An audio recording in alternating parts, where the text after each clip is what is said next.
गायत्री महामंत्र एक बार मेरे साथ दोहराओ। ओम भूर्भुवः स्वः तत्सवितुर्वरेण्यं भर्गो देवस्य धीमहि धियो यो नः प्रचोदयात्।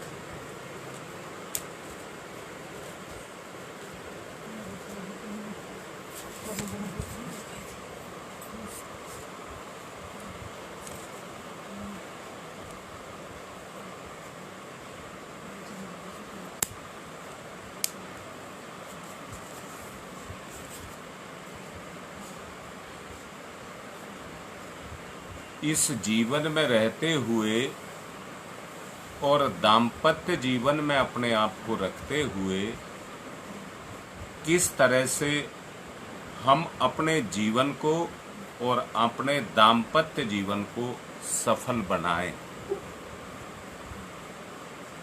बहुत अच्छे से ये समझने की जरूरत है। अगर भगवान ने इस दुनिया में दाम्पत्य जीवन को ना बनाया होता तो जितनी उसकी विशेषताएं हैं उन विशेषताओं का प्रभाव हमारे जीवन में कभी भी आकर के नहीं पड़ता।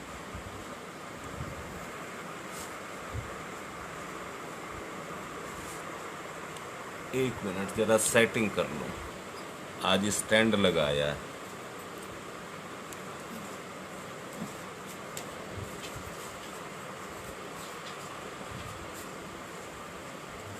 मैं ये कह रहा था, जो गुण जो विशेषताएं हमारे जीवन में पैदा हुई हैं वो किसी भी तरह से पैदा नहीं हो सकती थी। ये विशेषताएं आत्मिक विशेषताओं के रूप में हमारे अंदर हैं, परंतु कैसी हैं? प्रगाढ़। प्रगाढ़ प्रगाढ़ से मतलब क्या हुआ? अपनी माँ के प्रति, पिता के प्रति, बहन के प्रति, पत्नी के प्रति, बच्चों के प्रति जो व्यक्ति का जुड़ाव होता है वो प्रगाढ़ जुड़ाव होता है।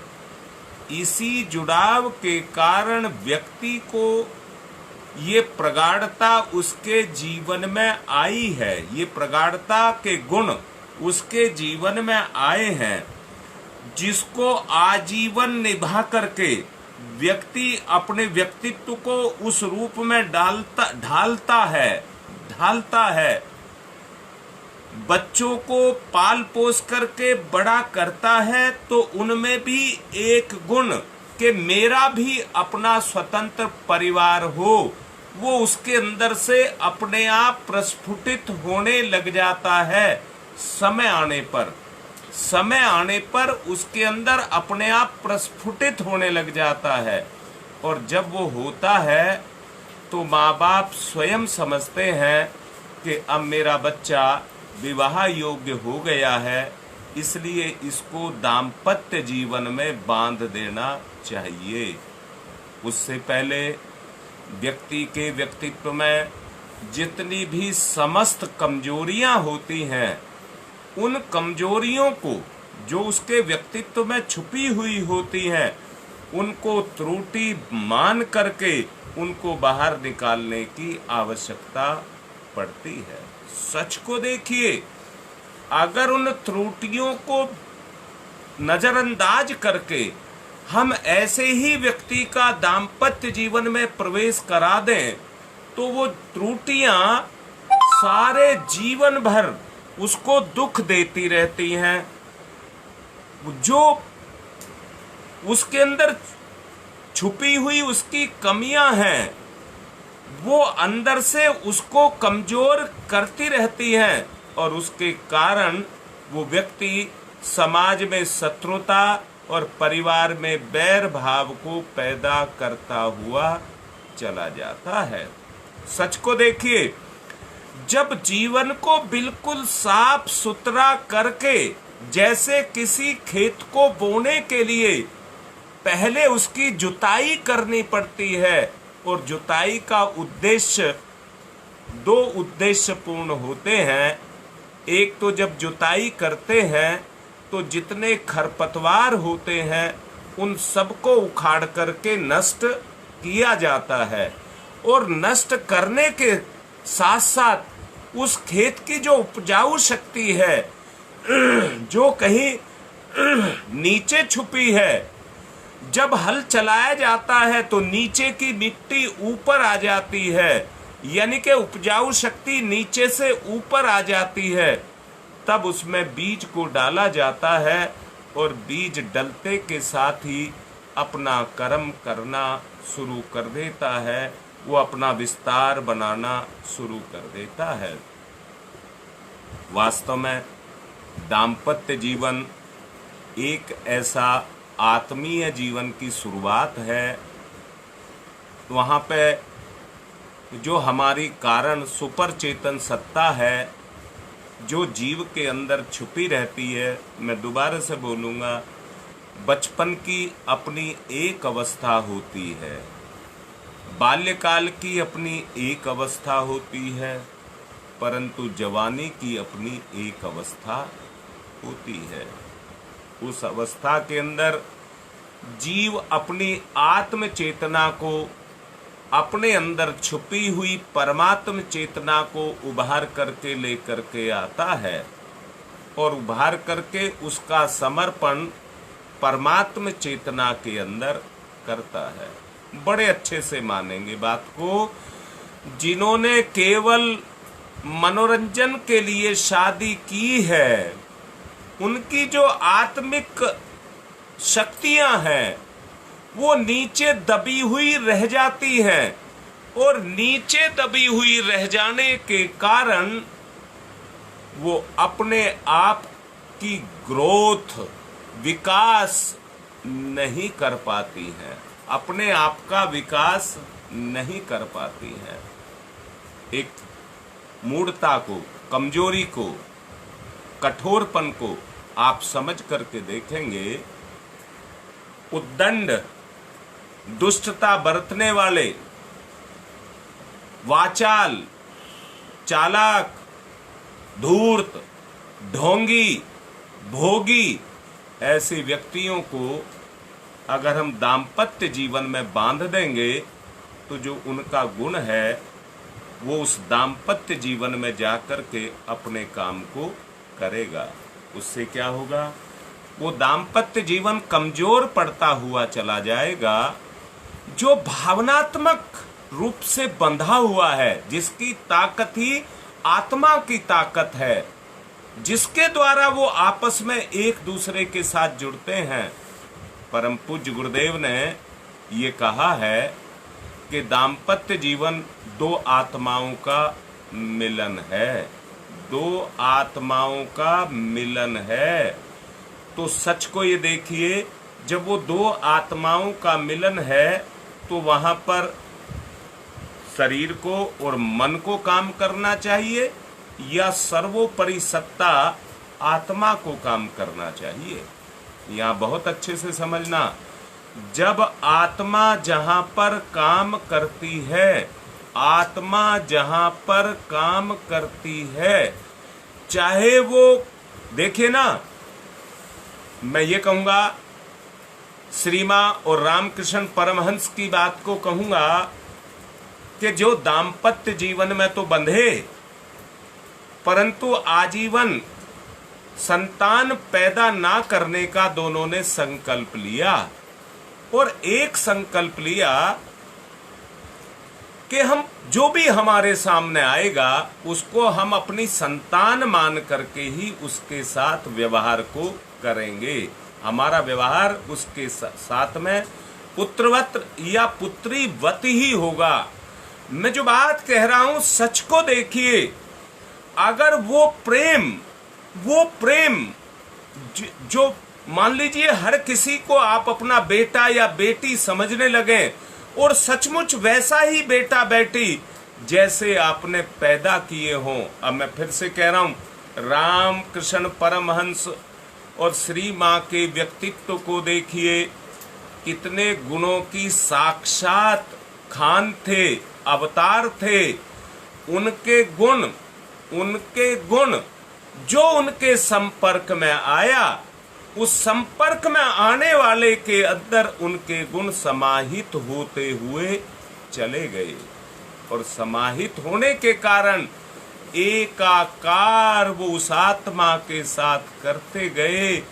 आत्मा और परमात्मा के मिलन की तरह से रामकृष्ण परमहंस और श्री मां ने अपने उस समय के जीवन को जिया और जिसके आधार पर वो अपने जीवन में कितने ऊंचे स्तर को प्राप्त कर गए, कितने ऊंचे स्तर को प्राप्त कर गए। यहाँ मैं फिर से कहूंगा कि दाम्पत्य जीवन में प्रवेश करने से पहले ये बात नितांत आवश्यक है।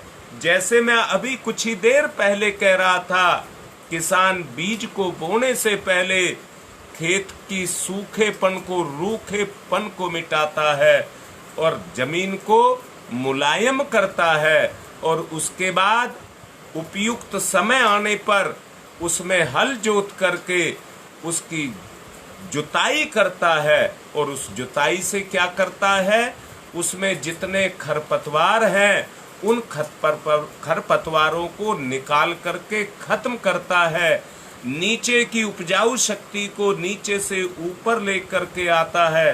क्योंकि किसान को पता है पिछली फसल जब बोई थी तो ऊपर आई हुई, सतह पर आई हुई शक्ति नीचे उतर गई थी। क्यों नीचे उतर गई थी? क्योंकि इससे पहली जो फसल थी उसकी जड़ें नीचे चली गई थी, इसलिए उसने वहीं पर जाकर के अपने संबंध को बनाया और संबंध को बना करके उस बीज को पैदा ही नहीं किया, पाला और पोसा, पाला और पोसा। मैं फिर से कह रहा हूं, कोई भी संत जब ध्यान करता है तो ईश्वरीय चेतना में अपने आप को प्रवेश कराता है और उस ईश्वरीय चेतना में प्रवेश करा करके अपनी चेतना का पोषण करता है। जिस तरह से एक बीज का दाना जमीन में जाकर के सो जाता है, सो जाना शब्द लगाया है यहाँ मैंने, परंतु ऐसे ही एक योगी सोता नहीं है, ध्यान में समाहित हो जाता है। उसका एकाकार ईश्वरीय चेतना के साथ तदात्कार, तादात्म्य जुड़ता हुआ चला जाता है। ईश्वरीय चेतना उसके अंदर अपने काम को करने लग जाती है। यहाँ मैं एक बड़ा अच्छा उदाहरण आप लोगों को देना चाहूँगा और वो ये देना चाहूँगा, एक कबूतर अंडा देता है, अपने बच्चे के रूप में अंडा देता है, यहीं से वो अपने गृहस्थ जीवन का विस्तार करता है। परंतु सत्य को देखिए, अगर कबूतर अपनी छाती रख कर के अंडे के ऊपर बैठेगा नहीं और उसको सेएगा नहीं तो उसमें अंदर बैठा हुआ चूजा विकसित नहीं होगा। आप लोग देखिए, अंडे के अंदर चूजा है, परंतु सेने से पहले अगर अंडे को तोड़ करके देखा जाए तो उसमें केवल लिबलिबा पदार्थ मिलेगा, चूजा नहीं मिलेगा। परंतु चूजा उसी के अंदर है जो इन आंखों से दिखाई नहीं देता है, आंखों से दिखाई नहीं देता है, उसी खोल के अंदर छुपा हुआ है। जब माँ उसको सेती है, जब माँ उसको सेती है तो उसके गर्भी से वो विकसित होता हुआ चला जाता है। ठीक इसी तरह से हम अपने गुणों से जब अपने परिवार का विस्तार करते हैं और उसकी गर्मी उस बच्चे को देते जाते हैं तो उससे बच्चे के पोषण के रूप में और गुण के रूप में उसका विस्तार वहीं से होना शुरू हो जाता है। अब मैं ये कहूँगा, मैं उस बात को नहीं कहूँगा, एक बात और कहना चाहता हूँ। सोच की खोल में हमारा जो स्वभाव बैठा हुआ है, मैं कहाँ हूँ? विचार में छुपा बैठा हुआ हूँ। विचार मैं क्या हूँ? एक विचार हूँ। जिसने एक आवरण को में अपने आप को बांध करके रखा हुआ है, अगर वो आवरण पकेगा नहीं, जिस तरह से बीज उगने के लिए पहले अपने छिलके को गला करके उसमें से फूट करके अंकुरित हो करके निकलता है, ठीक उसी तरह से माता पिता भी जब अपने परिवार को बढ़ाते हैं तो उस बच्चे का पोषण करते हैं किससे? अपने आत्मीय गुणों से, अपने आत्मीय गुणों से उसका लालन पालन करते हैं। जो उसके अंदर पूर्व जन्मों के जो कुसंस्कार उसके अंदर जमे हुए हैं, उन कुसंस्कारों को दूर करने के लिए कुछ इस तरह के साधन अपनाए जाते हैं जिससे वो कुसंस्कार दूर हो जाएं, उनको दूर करते हैं। अगर वो दूर हो गए तो इस खोल के अंदर बैठी हुई जीवात्मा आत्मीय गुणों के सक्रिय होने के कारण उस स्वार्थ के दायरे को तोड़ करके विराट के अंदर अपना विस्तार करने लग जाती है। यही दाम्पत्य जीवन का विस्तार है। हम करते तो अपने बच्चों के लिए हैं, परंतु सच को ये जानना, बच्चों के साथ साथ हमारा भी पोषण होता हुआ चला जाता है। हमारी जीवात्मा का पोषण होता है और जीवात्मा का पोषण होने के कारण हमारा विकास होता हुआ चला जाता है।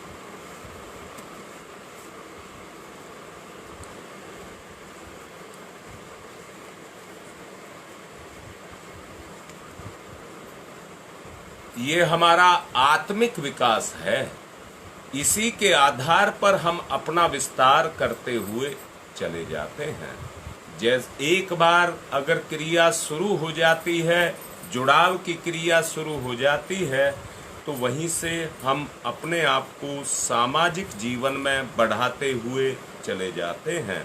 हमें ये नहीं भूलना चाहिए कि मित्रताओं के मूल में कोई ना कोई तो स्वार्थ अवश्य लगा रहता है, इसलिए वे बनती हैं और टूटती भी रहती हैं।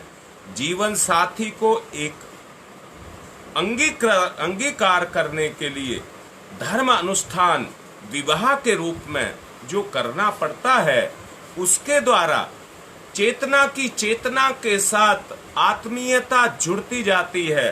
जिनकी विवाह शादी हो चुकी हैं, जरा वो देखना, तो ये इस शादी विवाह का ही प्रभाव है कि एक बार फेरे फिरे नहीं तो व्यक्ति चेतना का एक दूसरे के साथ इतना जुड़ाव हो गया, पता नहीं कितने जन्मों का ये लगाव होगा, वो जुड़ाव जुड़ करके खड़ा हो गया।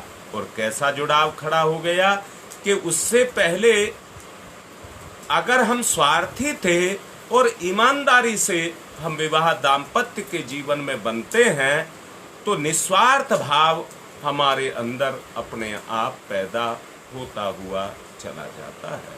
आप लोग देखते होंगे, मैंने कहा है आत्मीय भाव को जब हम अंगीकार करते हैं तो वो लड़का जो जितना मिला उस सारे को खा जाता था। जब वो आत्मीय भाव पैदा होता है तो चुपके से छुपा करके कुछ ना कुछ अपनी उस सहधर्मिणी के लिए कुछ ना कुछ बचा करके रख लेता है। वही स्थिति उस लड़की की भी होती है। दोनों के बीच में वो प्रेम का भाव जुड़ता हुआ चला जाता है। इस त्याग के आधार पर आत्म परिष्कार होता है, पोषित होता है, प्रेम से सिंचित होता है, पल्लवित होता है, पुष्पित होता है। ये भाव आजीवन बने रहें तो दाम्पत्य जीवन में सुख, शांति और आनंद के मधुर फल लगने शुरू हो जाते हैं। कई लोग ये समझते हैं कि सुखी दाम्पत्य जीवन के लिए प्रचुर मात्रा में धन की आवश्यकता है। हाँ, मैं मना नहीं करता, पर्याप्त मात्रा में सुख सुविधाओं के साधन अगर पास में हो तो व्यक्ति के चिंतन में उसका लाभ उठाया जा सकता है। ये मान्यता अब तक हजारों लाखों करोड़ों द्वारा कही गई है और बात गलत भी नहीं है, बात गलत भी नहीं है। दंपतियों के अनुभव में गलत सिद्ध ये नहीं हुई है, क्योंकि अपने परिवार को चलाने के लिए धन और साधनों की भी आवश्यकता पड़ती है। धन साधन के कारण दुखी और क्लांत विवाहित जीवन जो जी रहे होते हैं, वो धन के अभाव में उस धन को पैदा करने के लिए अपनी जो पारिवारिक वास्तविक जिम्मेदारियां हैं, वो बहुत सारा समय, श्रम, साधन, बुद्धि इनको उसमें लगते हुए चले जाते हैं और कैसे कैसे कष्ट वो भोगते रहते हैं। परंतु सचमुच दाम्पत्य जीवन का अगर पोषण होता है तो वो कौन सी मनोभूमि में होता है और किसके द्वारा होता है? प्रेम और अपनत्व, प्रेम और अपनत्व के द्वारा वो होता है। सच को देखना, दाम्पत्य जीवन में पीड़ा नाम की कोई चीज नहीं है। एक दूसरे को दुख देना पीड़ा नाम की कोई चीज नहीं है। वहां पर जो नितांत एक चीज है वो आत्मीयता है, और उस आत्मीयता को अंगीकार करना होता है। जितना आत्मीयता को हम अंगीकृत करते चले जाएंगे, उतना ही हमारा अपना पोषण होता हुआ चला जाएगा। इसको एक बात मैं कह सकता हूँ, जैसे कटे पीटे के ऊपर मल्लम लगा देते हैं, मल्लम लगा देते हैं, पत्नी अपने पति की मल्लम बन जाती है और पति अपनी पत्नी का मल्लम बन जाता है। दोनों एक दूसरे की पीड़ाओं का हरण करते हैं, एक दूसरे की पीड़ाओं का हनन करते हैं। अक्सर देखा गया है कि धनवान व्यक्तियों का दाम्पत्य जीवन निरानंद और नीरस हो जाता है, निरानंद और नीरस हो जाता है। इसका कारण पत्नी से दो प्रेम भरे शब्द वो बोल नहीं सकता। धन के लालच में वो लालच उसके ऊपर सवार रहता है, इसलिए वो पत्नी से दो मीठे शब्द नहीं बोल सकता। बच्चों को वो अपने साथ अंगीकार कर नहीं सकता। और ठीक वैसा ही प्रभाव जो पति पत्नी को देता है, वैसा ही प्रभाव पत्नी के जीवन पर भी जाकर के पड़ता है। उस समय पर वो पत्नी आपके धन को प्यार नहीं करती है, आपके जीवन को प्यार करती है, क्योंकि वो आपके जीवन के साथ जुड़ी है। जब उसके अंदर वो नीरसता पैदा होती चली जाती है, वो ही नीरसता अपनी संतान में भी चली जाती है। वो देना नहीं चाहती उसको, पर जब वो खुद ही नीरस हो गई है तो वो नीरसता उसके संतान के अंदर भी चली जाती है और संतान के द्वारा वो समाज में फैलती हुई चली जाती है।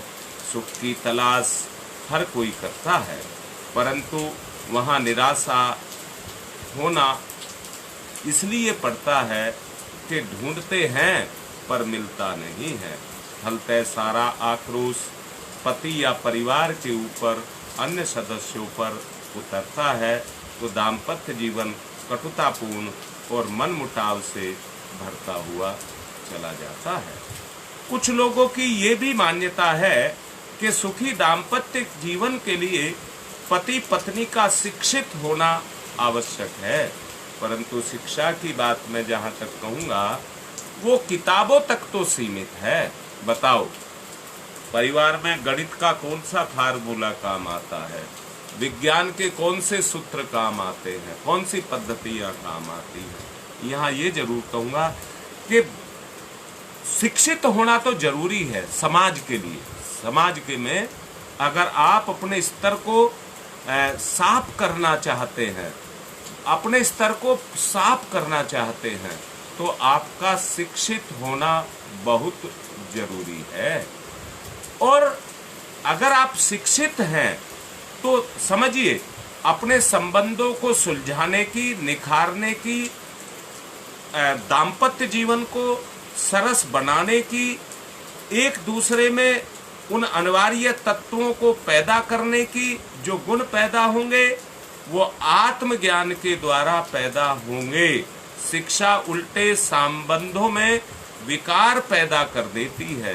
जो आजकल की पढ़े लिखों की शिक्षा है वो संबंधों में उल्टा विकार पैदा कर देती है, अहंकार पैदा कर देती है।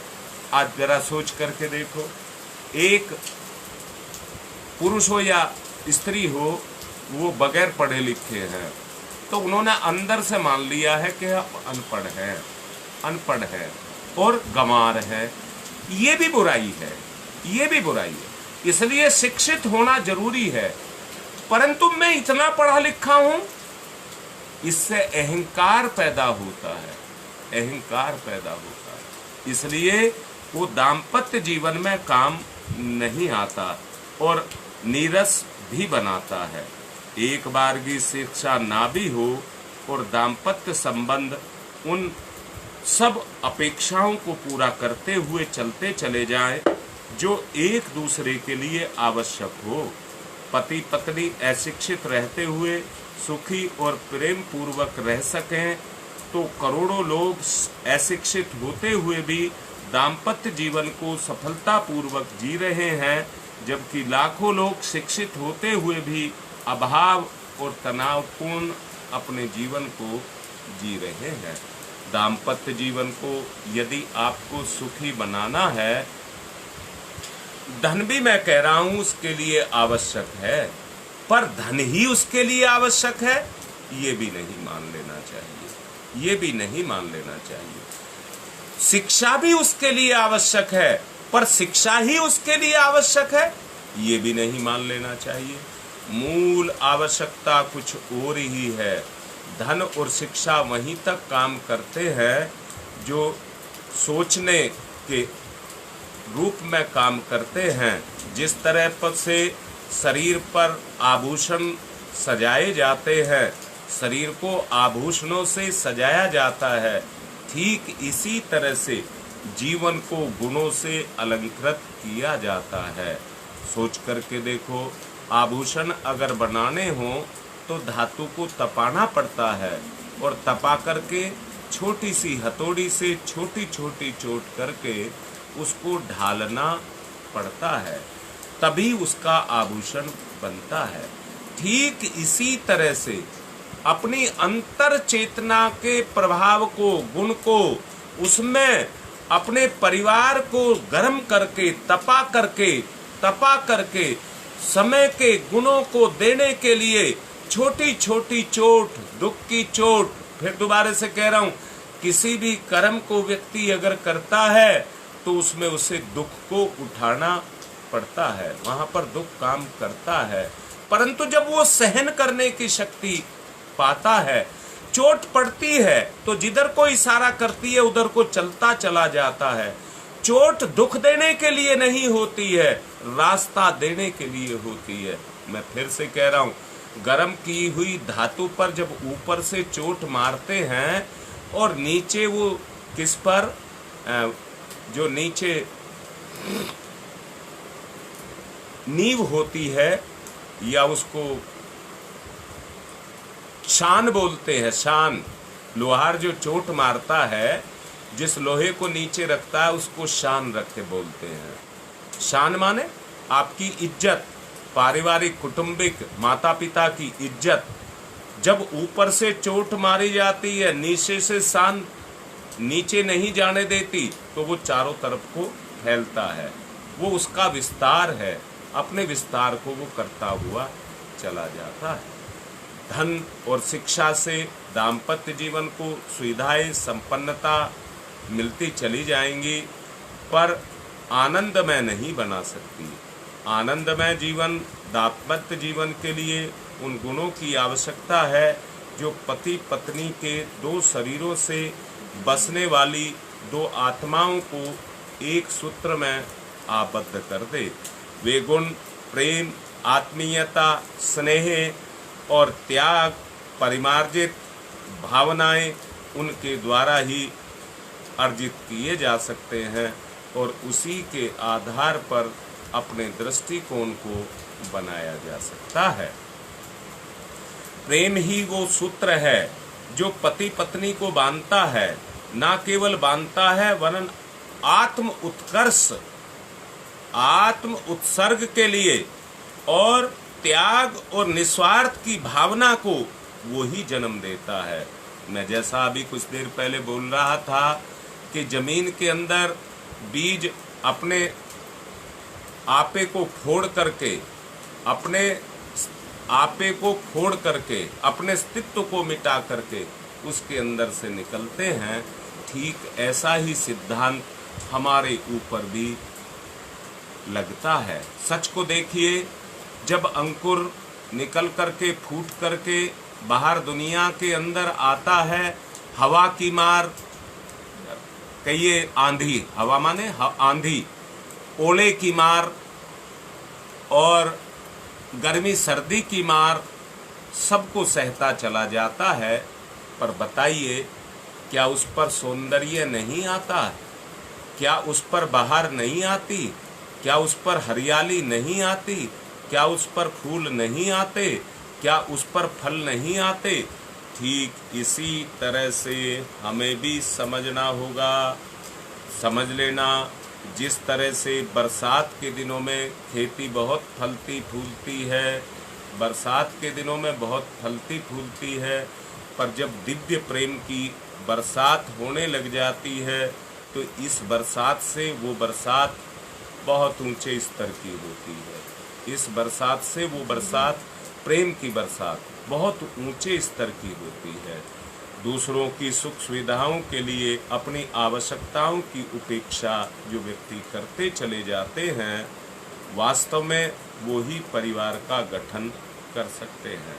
माता पिता अपने दाम्पत्य जीवन में अपने सुख को नहीं देखते हैं, बल्कि अपने बच्चों के लिए अपने सुख को देखते हैं और उन्हीं के लिए अपने जीवन को जीते हैं। स्त्री पुरुष के स्वभाव मिलते ही और दोनों एक दूसरे के साथ मिलते ही आत्मदान की भावना पैदा हो जाती है। दोबारा से बोलूँगा, आप जो भी काम करना चाहते हैं, आपकी पत्नी ने उस काम के लिए स्वीकृति दे दी तो वो काम आप बाखूबी पूरा कर सकते हैं। इसी तरह से पत्नी को पति ने स्वीकृति दे दी तो फिर किसी भी तरह की कोई रुकावट पैदा नहीं हो सकती।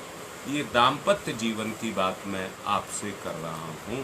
परंतु एक बात और कहूँगा, अगर आत्मदान की भावना नहीं फूट करके निकल करके आई तो आप सच्चाई से देखना, जैसे अनपढ़ व्यक्ति अपने आप को गंवार मानता है, अगर प्रेम की भावना नहीं फूट करके आई, प्रेम अगर उत्पन्न नहीं हुआ तो याद रखना एक नीरसता व्यक्ति के जीवन में आ जाएगी, चाहे वो पति हो या पत्नी हो, दोनों की बात कह रहा हूं। और उनकी अवस्था कैसी हो जाएगी? दीनहीन की अवस्था हो जाएगी। दीनहीन किसको कहते हैं? उन व्यक्तियों के बारे में सोच करके देखिए जो ऐसे ही घूमते फिरते हैं, जगह जगह पड़ते हैं, ना खाने की व्यवस्था, ना रहने की व्यवस्था, ना सोने की व्यवस्था, उनको दीनहीन कहा जाता है। दरिद्रता इसको नहीं कहते हैं। घर में तो बहुत सारे सुख के साधन है, पैसे की और साधन की कोई कमी नहीं है, परंतु प्रेम नहीं है तो वो व्यक्ति कैसे होते हैं? सड़क छाप होते हैं। रात को कहीं स्टैंड पर ही सो गए, कहीं जहां सहारा मिला, आश्रय मिला, वहीं सो गए। उनका कोई अपना ठिकाना नहीं होता है। वो दीनता में इधर उधर भटकते हुए फिरते रहते हैं, दीनहीन स्थिति में भटकते फिरते रहते हैं। उनको हंसी खुशी का मधुर जीवन जीने के लिए नहीं मिलता। अशिक्षित और गरीब दंपतियों में जो प्रेम आनंद से ओतप्रोत होते हैं, अंदर का मन का संगीत उनका बजने लग जाता है, और उसका कारण यही है कि दिव्य प्रेम, बहुत जोर दे रहा हूँ एक ही बात पर, प्रेम के ऊपर। और प्रेम भी कैसा? दिव्य प्रेम पर जोर दिया जा रहा है। सौभाग्य से भारतीय परिवारों में जो आधुनिकता से कोसों दूर हैं, लड़के लड़कियों को जो भावनाओं के रूप में, विरासत के रूप में जो अपनी संस्कृति को देते हुए चले जा रहे हैं, उन्हीं की भावनाओं के बल पर पति की सर्वस्व स्वाभिमानी बन सकते हैं और उन्हें अपनी इच्छा अनुसार मोड़ सकते हैं। किनको? अपने बच्चों को, लड़के और लड़की को अपनी इच्छा के अनुसार मोड़ सकते हैं। आधुनिक परिवारों में दाम्पत्य जीवन का आनंद स्रोत सूख जाने के कारण आज ये स्थिति जिससे आज का हमारा समय गुजर रहा है, ये स्थिति पैदा हो गई। इसलिए हमें कोई भी ऐसा काम नहीं करना जिसके कारण भावनाओं के भरण पोषण की पूर्ति ना हो सके। हमें उन भावनाओं का पोषण करना ही होगा जो हमारे अंदर उन गुणों को पैदा करें। आधुनिक शिक्षित परिवारों में तनावपूर्ण दाम्पत्य जीवन के संबंधों का कारण एक ही है। पति पत्नी एक दूसरे की सुविधाओं से अधिक अपने स्वार्थ को महत्व देते हैं। ये कहना नहीं चाहिए कि दाम्पत्य जीवन जो आत्मिक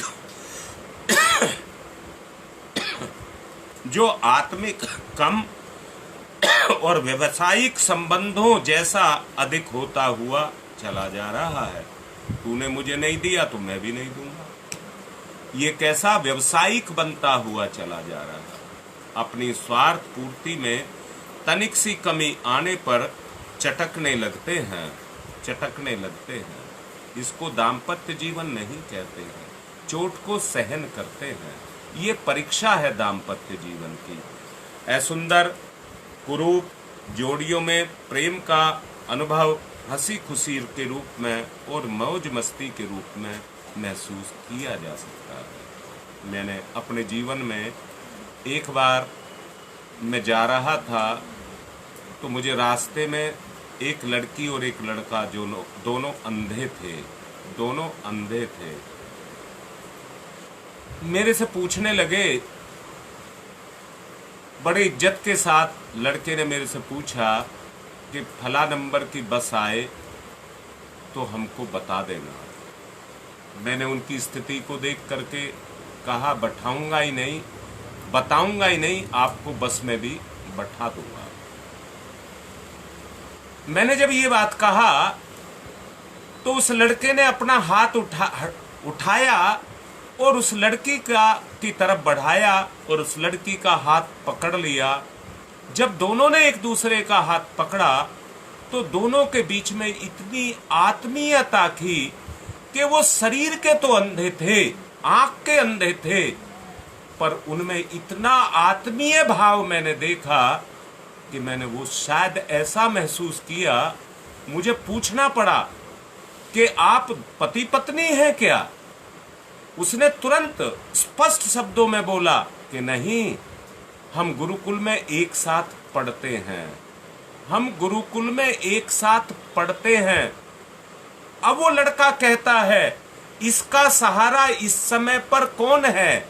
ये तो स्त्री है, इसका सहारा इस समय पर कौन है? क्या हुआ मैं अंधा हूं, परंतु इसकी रक्षा तो मैं करूंगा, ये मेरी जिम्मेदारी है, मैं इसकी रक्षा करूंगा। अब देखिए, एक अंधा व्यक्ति इतने दावे के साथ इस बात को कह रहा है, परंतु हम सब तरह के गुणों को धारण करके भी यदि अपनी पत्नी को लांछित करते हैं, उसको उपेक्षित करते हैं, तो मुझे बताइए वो आत्मीयता का गुण कहाँ रह गया? मैं फिर से कहूँगा, समय हो गया है। अगर हम अपने दाम्पत्य जीवन को सुमधुर बनाना चाहते हैं, विकसित करना चाहते हैं, तो भगवान एक है और उसके नियम कायदे भी एक है। जो बीजों के लिए, किसी भी योनि में क्यों ना हो, जो बीजों के लिए कायदे हैं वो इस इंसान के ऊपर भी लागू होते हैं। अगर इस जीवन को पा करके ये आदमी इस जीवन की विशेषताओं के कारण अपने आप को कुछ से कुछ मानता रहे तो ये वो इसकी मूर्खता होगी। परंतु अगर वो ईश्वरीय सिद्धांतों को मानेगा तभी इसका उद्धार होगा। ये बात कहते हुए आज मैं अपनी बात को पूर्ण कर रहा हूँ। ओम शांति ही शांति ही शांति।